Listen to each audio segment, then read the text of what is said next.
Here we are again. How you doing? Good time fly. Those look old. They are. Did you? You're going to be excited. Okay, let's see. Copy of our little report.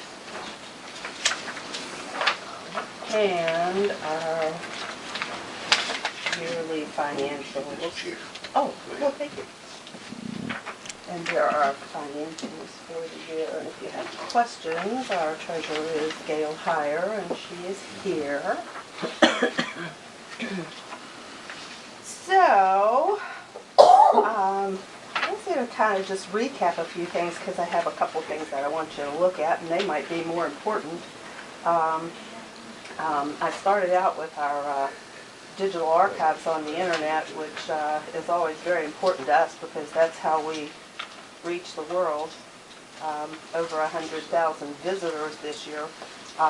The numbers that really excited me when I pulled up the yearly stats were the pages that were accessed, which this year were over 600,000, and then those people, those visitors, went on to access close to 600,000 files. So that brings us up to, you know, in the time we've had been on the internet, close to 2 million files accessed of our historical records that are on the internet, and so that's pretty exciting. We did, our board acted on something this year. We have two groups in the county that work in preservation, the Pocahontas Genealogy Group, and then of course an arm of Bureau's Commission, the Historic Landmarks Commission, and neither one of them have a website. And truthfully don't have the means to be able to have a website. So, because we have a website and we have a lot of visitors, we're putting pages for both of those organizations on our website, and those pages are ready to go and be made public. So that way the genealogy group will be able to get information out to people about how they can buy the cemetery books. Historic Landmarks can promote what they do and, you know, have all the information about the historic buildings in the county that they, you know, have helped to preserve. So I think that's going to be a really good thing for them. I'm going to skip over the collections because then I'll go back to that. But we've continued to do the World War II exhibit. That continues to grow, and we've added some uniforms to our collection. As you know, Bill, your dad, had donated his. And then we've, you know, been, you know, taking the exhibit around. New for us this year, they had that Ladies of Liberty concert. We had our exhibit there. And also Durbin Days. They gave us a space on Main Street this year. We took the exhibit up there. And then the CVB, we're doing a photo wall in there to kind of promote the history of the county and places in the county, and rotating photographs, framed photographs in the CVB. And also this last year worked with the town of Marlington to do a mayor's wall. So I located all of the, helped locate photographs of all the mayors. We paid, you know, for doing the printing of the photographs, had them framed, and created a big wall up there, which is really, really nice. Lots of research requests and photo requests, and one photo request we had, and this came from our presence on the internet, the Pearl Carter Ward House down here on Route 39. This is a big discussion. Of course, you know, is in the hands of the Pendleton County Bank, and it's for sale, and so they gave Preserving Pocahontas all of the paper that is in the house.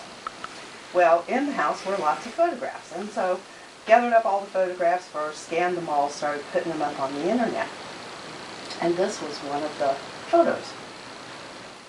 So I went up on the internet, and I was curious about Mrs. Kelmanson, so searched the Pocahontas Times, and Mr. and Mrs. Kelmanson came here from Russia in about 1900, 1901, and they opened a big, huge dry goods store over at the other side of the bridge where grills used to sit. And anyway, they had their children here, and They were here up through the 30s probably. So got an email from this man, his name was Jack Kelmanson. And he'd seen this photograph on the internet and wanted to know if he could get a copy of it. I emailed him back and said, sure, but I'm really curious. Are you related to Mrs. Kelmanson? Well, it turns out that Jack Kelmanson, 65 years old, lives in Maryland. Little Harry here is his dad. And Jack Kelmanson has two brothers, and he had been to Marlinton one time in his life. This picture was one picture that of all that they have in the family they had never seen. So he got prints to give to everybody in the family for Christmas, you know, and now Mr. Kelmanson and his brothers are going to be coming to Marlinton, you know, so they can learn a little bit more about the history of their families. The date on The best we could figure from talking to him is that it was about 1905. Well, it was just a really, really cool thing. And what happens when you find things in a junk pile? So the Pearl Carter Ward collection down here has turned out to be huge. And I know I've worked with Sue and with Bill on getting some space to haul all this stuff. The house is full of stuff. And I had estimated through my count probably 50 to 60 boxes. Now it looks like we're up to maybe 70 or 80 boxes, you know, of archived material.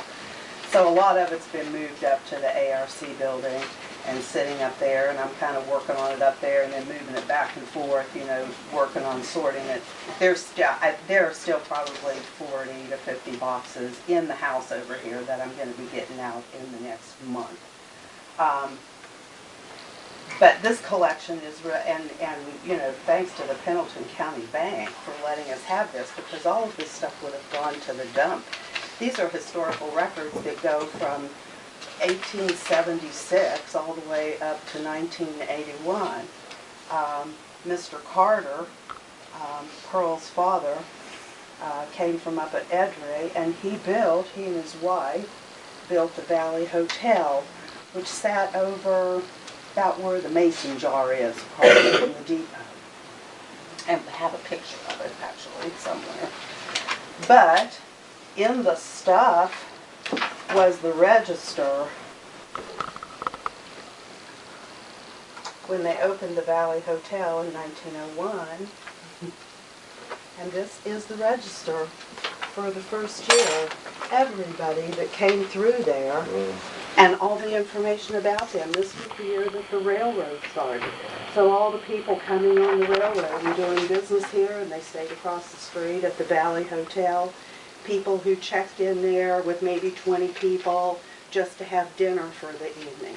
Dr. Jim Price, who practiced here forever and had his office up over the Bank of Marlinton, he's in that book a lot. It's always in the wintertime because probably he couldn't get back to the farm in the snow, so he went over to the hotel and stayed.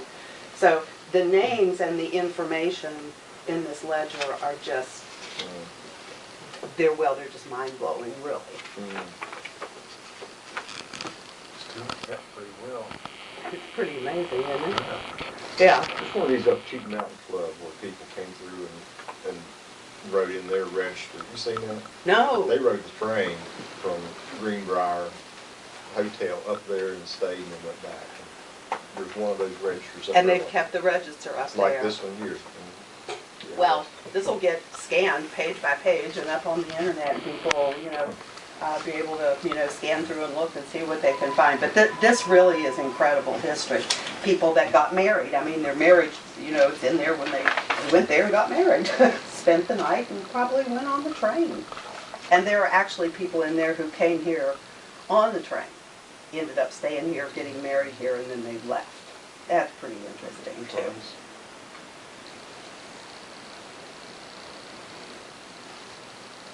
You can't flip a page without seeing somebody, you know, that you know their name, you know. But this is just an example of one of the many ledgers that we've found so far in the house.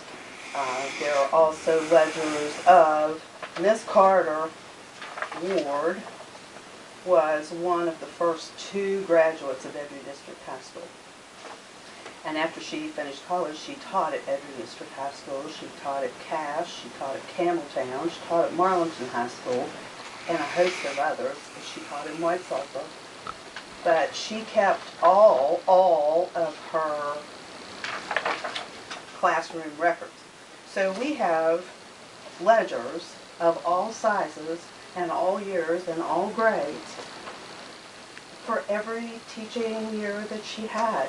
You know, the students, their grades, how much they paid every week for their lunch, did they give $1 to the Red Cross, you know, did their parents need a little extra help for the winter? I mean, it's just, it's absolutely incredible. And these books go all the way from about 1925 up through about 1973. So there are just, you know, mountains of these. This is Mrs. Carter, her mother.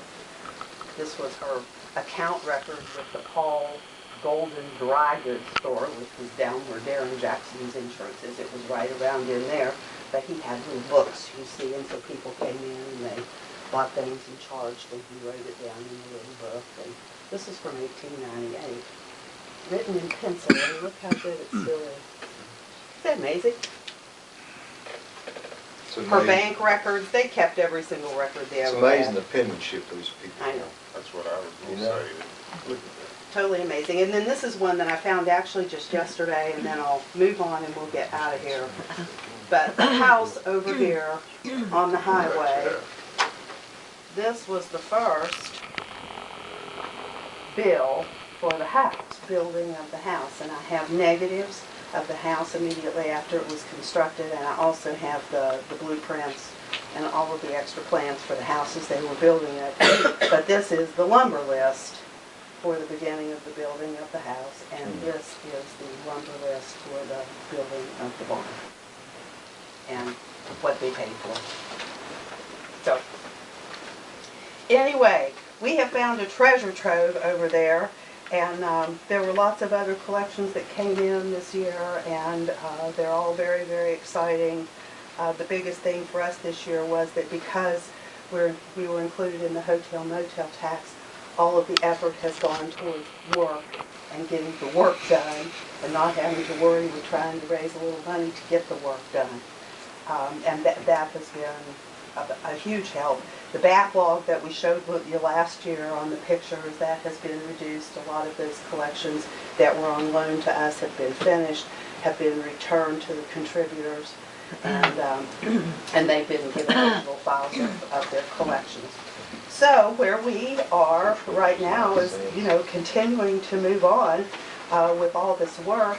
I would like to ask if you would consider, you have to give me an answer today, letting us have that little space to work this Pearl Carter stuff up in the ARC building for a while longer, because there's so much of it. We don't have to stay in the same place all the time, you know, we can move around. But now we're to the point we've got so much stuff, we got to figure out what to do with it.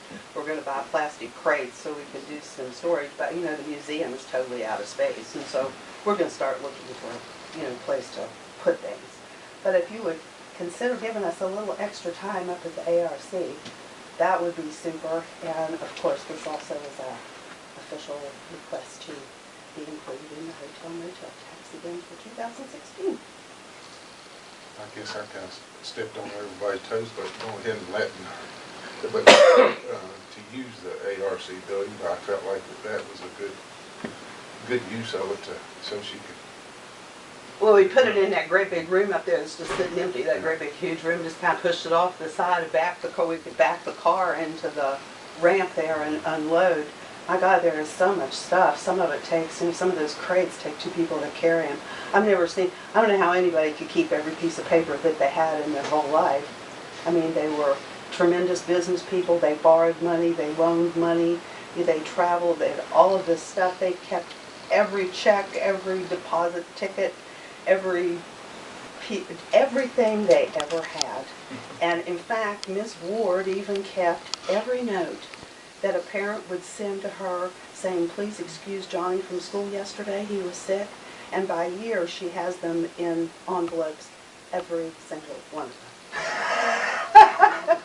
Wow. So, you know, a lot of these things will be thrown away over time, you know, or pushed back in a room somewhere, but at least we have them to go through them, and this is what we find when we go through, so. I think it's kind of amazing when you put a picture like that on the internet and then somebody figures out part of their ancestors. Yeah, and sees their, you know, their dad when he was a little tiny boy and says, my gosh, we have every picture there ever was and we've never seen this, you know. Mhm. And now they have this, you know, and now they're gonna come here, you know, so that's pretty nice too. Right. That's pretty nice too. We're,